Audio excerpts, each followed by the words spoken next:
Bonjour et bienvenue dans l'épisode 275 de La Lettre Pro, le podcast IA. Je suis Brulatour, le rédacteur en chef de La Lettre Pro. Aujourd'hui, nous allons aborder plusieurs sujets captivants qui touchent à l'univers de la radio et du podcast.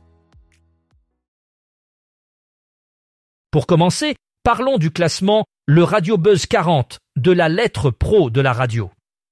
Ce classement, calculé à partir des diffusions sur plus de 200 radios, se distingue par son approche unique. Il ne prend pas en compte l'audience des radios. Ici, chaque programmateur a une voix égale, ce qui met en avant l'humain plutôt que les machines et algorithmes. Ce partenariat avec La Lettre Pro de la radio nous offre un regard original sur les tendances musicales actuelles. Vous pourrez découvrir les détails du classement, y compris la meilleure entrée, la meilleure progression et même la plus grosse chute de la semaine. Radio J a réalisé une performance impressionnante en triplant son audience en seulement 1 an grâce à une stratégie numérique efficace. Selon les données certifiées par l'Alliance pour les chiffres de la presse et des médias, Radio J est passé de 44 000 à 117 542 auditeurs uniques mensuels sur le web. Cela représente une augmentation spectaculaire de 167%. Cette dynamique ne s'arrête pas là, car les podcasts de Radio J ont également connu une croissance exponentielle.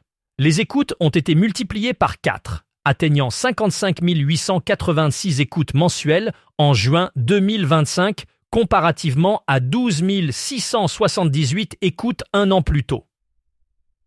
Cette stratégie numérique semble porter ses fruits, plaçant Radio J en bonne position pour continuer sur cette lancée dans l'univers de la radio numérique. Les radios associatives sont en pleine transition vers la sobriété énergétique, un défi crucial à relever d'ici 2030.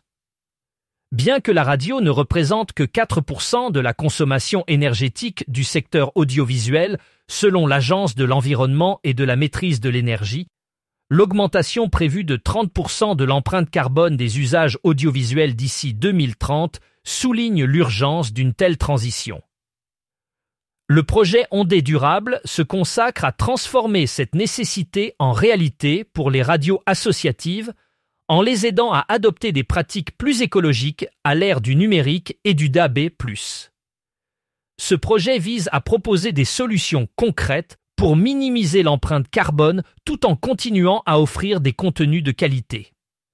Un engagement fort des radios associatives qui montre leur détermination à contribuer positivement à la transition écologique. Pour clôturer cet épisode, parlons de l'événement Radio Restos qui se tiendra du 26 au 28 septembre 2025. Cette édition est particulièrement symbolique puisqu'elle commencera exactement 40 ans après l'appel historique de Coluche lancé le 26 septembre 1985. Radio Restos, c'est 48 heures de direct avec les plus grandes voix de la radio française qui se mobilisent bénévolement pour soutenir les Restos du Cœur. Cette année, une nouveauté. Une émission spéciale sera diffusée sur les ondes FM des grandes radios partenaires pour célébrer cet anniversaire de solidarité. Les dons collectés permettront de financer des kits bébés pour venir en aide aux enfants vivant sous le seuil de pauvreté en France. En 2024, plus de 128 000 enfants de moins de 3 ans ont été accueillis par les Restos du Cœur, un chiffre malheureusement en hausse. Il s'agit d'une belle occasion de se mobiliser pour une cause essentielle.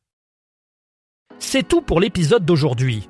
Pour en savoir plus sur ces sujets et bien d'autres, rendez-vous sur notre site lalettre.pro où vous pouvez également vous abonner à notre newsletter quotidienne pour rester informé de l'actualité dans le monde de la radio et du podcast. Merci de nous avoir écoutés et à demain pour un nouvel épisode de La Lettre Pro, le podcast IA.